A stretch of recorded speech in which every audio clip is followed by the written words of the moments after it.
Gen Z itu sebenarnya korban dari masyarakat atau dari sejarah.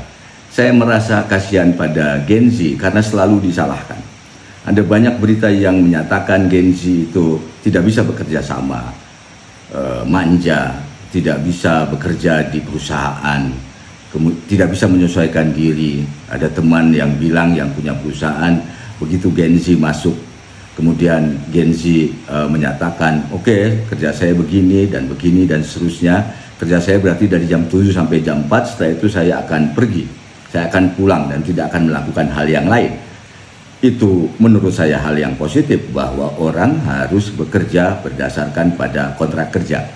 Sayang disayang, masyarakat di sekitarnya yang lahir sebelum itu, generasi X, generasi Y, menganggap hal seperti itu sebagai kesombongan, sehingga Gen Z kemudian dianggap negatif. Padahal Gen Z sendiri adalah generasi yang menurut saya generasi yang harus dikasihani. Ada beberapa alasan. Pertama, Gen Z adalah generasi yang tidak diajari oleh orang tuanya, tetapi justru mengajari orang tuanya. Begitu Gen Z lahir, teknologi informasi menjadi dunia kedua dalam kehidupan kita. Dunia pertama adalah alam ini, dunia kedua adalah teknologi informasi. Teknologi informasi ini tidak begitu dipahami oleh orang tua. Yang bisa langsung memahami adalah anak-anak Gen Z ini.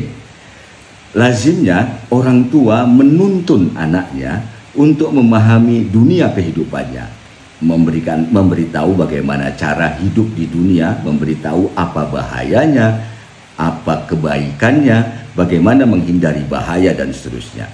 Tetapi terhadap telekomunikasi, alat-alat teknologi berbasis internet, orang-orang tua tidak tahu itu.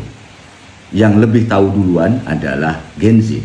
Jadi alih-alih orang tua membimbing anaknya untuk memasuki teknologi informasi, justru Gen Z itu harus belajar sendiri, memaknai sendiri, mencoba-coba ini, itu, dan seterusnya.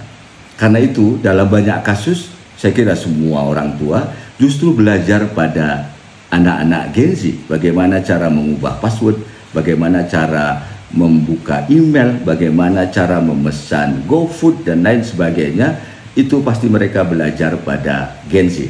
Jadi Gen Z yang seharusnya dituntun oleh orang tua justru menuntun orang tuanya. Dengan situasi seperti itu, kita bisa bayangkan betapa repotnya menjadi Gen Z. Dia harus belajar sendiri mengalami hidup ini.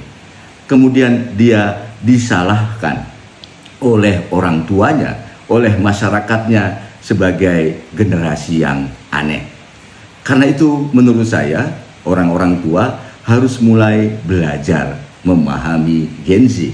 Belajar untuk menginsafi bahwa apapun perilakunya, jika ada yang negatif atau kurang sesuai, itu adalah efek dari kita yang telat untuk memahami kehidupan ini. Gen Z harus diselamatkan karena bagaimanapun masa depan ada di tangan mereka. Terakhir saya akan kutip puisi Rumi. Kau terlahir dengan dua sayap, kenapa hidup dengan cara merangkak? Gen Z telah menunjukkan kemampuannya sebisa yang mereka mampu untuk hidup tetap bertahan. Yang itu adalah satu sayap yang dimiliki oleh Gen Z, kreativitasnya, kemampuannya untuk bisa memahami sesuai dengan kondisi. Tetapi Gen Z tidak mungkin bisa terbang jika sayapnya hanya satu. Dibutuhkan satu sayap lagi, yaitu dukungan dari orang tua, dari kita semua. Terima kasih.